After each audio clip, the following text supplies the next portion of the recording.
අද අපි සුපිරියටම චිකන් එකක් රෝස්ට් කරගමු.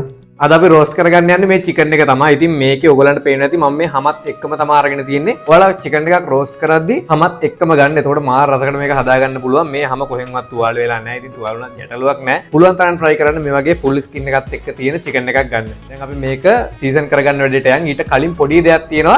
අත් පිරිසිදු කරගෙන ඔයගොල්ලෝ මේ චිකන් එකේ හැම පොඩ්ඩක් separate කරගන්න ඕනි මේ meat එකෙන්. මේක හිමීට මේ විදිහට ඇතුළට අත දාලා චුට්ටක් හැම ඉස්සුවට පස්සේ මේ skin එක meat එකෙන් පොඩ්ඩක් ගැලවිලා එනවා. මේ විදිහට කකුල් වල තියෙන හැමත් අපි මේ විදිහට මීට් එකෙන් සෙපරේට් කරගන්න ඕනේ. හරි ඒ වගේම තමයි මම මේකේ වැලි බොක්ක අයින් කරගෙන තියන්නේ. පීකුදු ටික එහෙමම තියෙනවා. පීකුදුම අයින් කරගන්න ගියේ නෑ. වැලි බොක්ක විතරයි මම අයින් කරලා තියෙන්නේ. ඒ වගේම බෙල් අයින් කරලා තියෙනවා. දැන් අපි මේකට ඕනි සීසනින් එක හදාගමු. අපි දැන් මේකට බටර් දාගන්නවා. චොප් කරගත්ත ඉඟුරු සුදු ලුණු. ඊගාවට අපි මේකට එකතු කරගන්න ඕනි චූටිවටම කපාගත්ත. මේ හොඳටම පොඩි වෙන්න කපාගත්ත ලුණු. ඒ වගේම චූටිවටම කපාගත්ත අමු මිරිස්. මෙතන මම කරපිංචත් චූටිවට කපාගෙන තියෙන්නේ. ලුණු, ගම්මිරිස්, මිරිස් කුඩු, තුන පහ කුඩු. මම ඊට පස්සේ මේකට දෙහි ගෙඩි එකමාරක විතර මිරික ගත්ත දෙහි උස දා ගන්නවා. දැන් ඔයාලා මේක හොඳට පේස්ට් එකක් වෙනකන් අනා ගන්න ඕනි.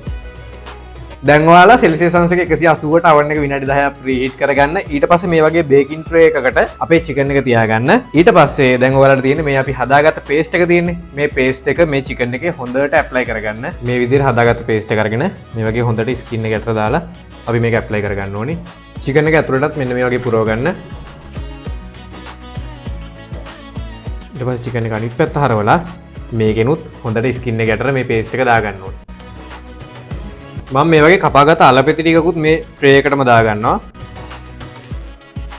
හරි දැන් අපිට තියෙන්නේ මේකේ මේ තටු දෙකත් ඇඟ යටට හිර කරලා මේ කකුල් දෙක ට්වයින් නූලකින් ගැට ගහගන්න. මුලින්ම මේ වගේ තටු දෙක අරගෙන අපි මේ විදිහට ඇඟ යටට හිර කරගන්නවා මෙයාගේ. ඊට පස්සේ මේ වගේ ට්වයින් නූලක් පාවිච්චි කරලා කකුල් දෙක මෙන්න මේ විදිහට ගැට ගහගන්නවා. දැන් ඔයාලා මේක සෙල්සියස් අංශක 180 පැය එකමාරක් විතර හොඳට බේක් කරගන්න ඕනේ. ඉතින් oven එකෙන් oven එකට උෂ්ණත්වය වගේම යන වෙලාවත් වෙනස් වෙන්න පුළුවන්. ඒ හින්දා පැයකුයි විනාඩි 15ක් විතර ගියාට පස්සෙත් පොඩ්ඩක් චෙක් කරලා බලන්න. මේ තියෙන අපේ රෝස් චිකන් එකේ දැන් ඔයාලා මේකේ මේ ඇවිල්ලා තියෙන පේස්ට් එක තියෙන. ඒ කියන්නේ අපි අර එකතු කරගත්ත බටර් ටිකයි මේ කුකුලගේ තිබ්බ ෆැට් එකයි ඔක්කොම දී වෙලානේ තියෙන්නේ. අපි එන්නේ එකෙන් මෙන්න මේ විදිහට අරගෙන මේ චිකන් එක උඩට දාගන්න ඕනේ. ඊට පස්සේ ඉතින් මේක විනාඩි 20ක් විතර හොඳට මේ විදිහට නිවෙන්න තියන්නත් ඕනේ.